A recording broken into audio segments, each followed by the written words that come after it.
तो हाँ भाई, कैसे हो सारे? सब बढ़िया चल रहा है सबका, पढ़ाई लिखाई? बहुत बहुत स्वागत है आप सभी का फिर से एक बार मेरे चैनल एमिको पर। तो इकोनॉमिक्स की पढ़ाई बढ़िया चल रही होगी, बस इतनी ही उम्मीद है हमें। और चलो फिर किया जाए आज की वीडियो का शुभारंभ।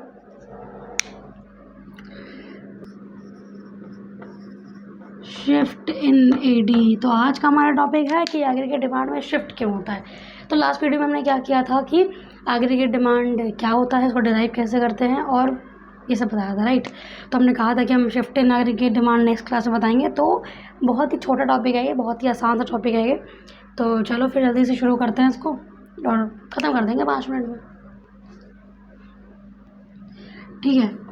चलो, तो भाई अभी हमको सबसे पहले ये पता करना है कि जो है एग्रीगेट डिमांड में जो शिफ्ट होता है वो क्यों होता है। तो बहुत ही सिंपल था उसका रीज़न है। देखो, जब हम लोग डेरिवेट कर रहे थे, जब हमने डिराइव किया था एग्रीगेट डिमांड कर्व, तो हमने उसमें साफ साफ ऐसे कुछ ऐसा बनाया था उसमें डायग्राम की, ये y इज़ इक्वल टू ए की लाइन होती है। ये हमने सर्टेन अलग अलग एग्रीगेट एक्सपेंडिचर्स बनाए थे और ये हमने आउटपुट्स लिए थे। और नीचे हमने एक और ग्राफ बनाया था जहाँ पर हमने ये अलग अलग आउटपुट लिए थे, जिसके हिसाब से हमने ये कुछ इस तरीके से एग्रीगेट डिमांड कर्व बना दिया था, ठीक है बात। तो यहाँ पर हमारे पास क्या था कि P0, P2, P1 अलग अलग प्राइस लेवल थे। बस अब यहाँ पर जब हम लोग शिफ्ट की बात करेंगे तो केवल इतना ही डिफरेंस है कि यहाँ पर जो है प्राइस कांस्टेंट रहेगा। क्यों? क्योंकि एग्रीगेट डिमांड में शिफ्ट्स क्यों आते हैं? एग्रीगेट डिमांड में शिफ्ट केवल इसीलिए आते हैं क्योंकि प्राइस कांस्टेंट रहता है। प्राइस को कांस्टेंट रख के बाकी कोई भी और कंपोनेंट, अगर हमारे पास A D is equal to C plus I plus G plus N X ये सब है, तो प्राइस को छोड़कर अगर इन सब में से किसी में भी अगर कोई कंपोनेंट बदलेगा तो एग्रीगेट डिमांड में शिफ्ट आएगा। कैसे? आइए पता करते हैं फिर कैसे। देखो, हमने ये ग्राफ बनाया, ठीक है। ये हमने लाइन बनाई y इज़ इक्वल टू ए, ठीक है बात।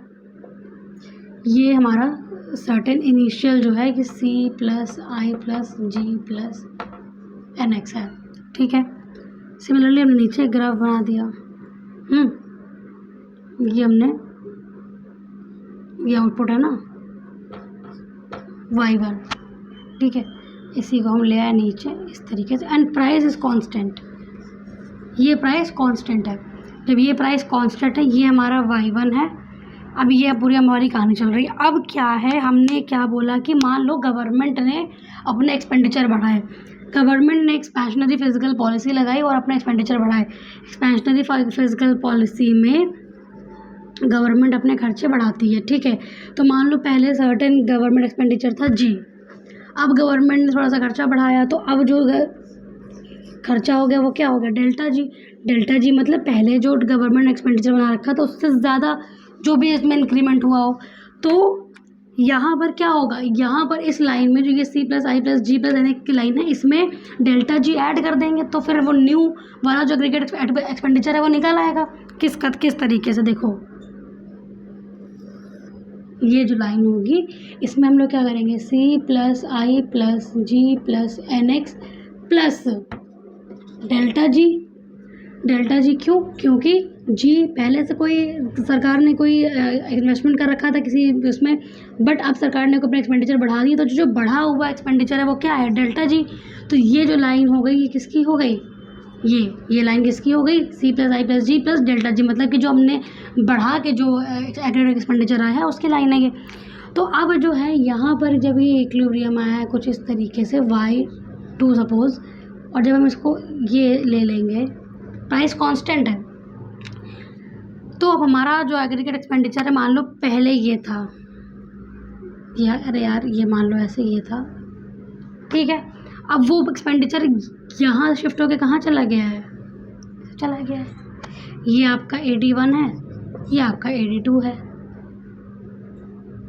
आई बात समझ में कि भाई पहले हमारा इक्विलिब्रियम पॉइंट ये था, तो हमारा एग्रीगेट डिमांड की कर्व ये था क्योंकि प्राइस कांस्टेंट है। अब क्या है, किसी और वजह से प्राइस तो कांस्टेंट है बट इन चारों में से किसी और कंपोनेंट की वजह से हमारा जो है एग्रीगेट एक्सपेंडिचर बढ़ा, तो एग्रीगेट एक्सपेंडिचर बढ़ने से एडी का जो शिफ्ट है वो राइटवर्ड हो गया। अब बात ये आती है कि जितना यहाँ पर गैप है, ये जो गैप है, जितना यहाँ पर चेंज आ रहा है, जितना यहाँ पर बढ़ रहा है, उससे ज़्यादा यहाँ पर एग्रीगेट डिमांड शिफ्ट हो रहा है। क्यों? This is because of the multiplier effect. Multiplier effect में हमने क्या पढ़ा था कि जब हम जितना इन्वेस्ट करते हैं उससे कहीं ज़्यादा हमको जब रिटर्न मिलता है उसको हम लोग बोलते हैं मल्टीप्लायर। तो यहाँ पर भी वही हो रहा है। ये जो पॉइंट है, ये जो पॉइंट है, इतना ये जो पॉइंट है, this is what, this is delta G. ठीक है बात। तो यहाँ जो और ये जो पॉइंट हो रहा है, ये वाला, ये क्या है, y1 से y2 में जो चेंज हो रहा है वो है, ये डेल्टा y1 हो रहा है, ये डेल्टा g है। लेकिन डेल्टा g जो है that is less than delta y1 because of multiplier effect. आती है बात समझ में? एक बार रिकॉल कर लेते हैं।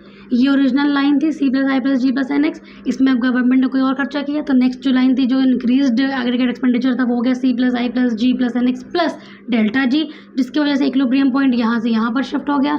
जब यहाँ से यहाँ पर शिफ्ट हो गया तो y1 भी हमारा यहाँ से यहाँ पर शिफ्ट हो गया। बट ये जो डेल्टा जी की वैल्यू है ये कम है इससे, डेल्टा y1 से। क्यों? क्योंकि बिकॉज ऑफ मल्टीप्लायर इफेक्ट। तो ये एक रीज़न है कि एग्रीगेट डिमांड शिफ्ट क्यों होता है। प्राइस लेवल वही रहता है या तो किसी और कंपोनेंट में जब चेंज आता है तो उसकी वजह से एग्रीगेट डिमांड शिफ्ट होता है। और जितना ही ज़्यादा कोई कंपोनेंट चेंज होता है इन चारों में से, उससे कहीं ज़्यादा एग्रीगेट डिमांड चेंज होती है। क्यों? Because of the multiplier effect. So this is the reason why aggregate demand shifts. Video अच्छा लगा हो तो लाइक, शेयर एंड सब्सक्राइब। और इस वीडियो में बस इतना ही, मिलते हैं अगले वीडियो में। Thank you.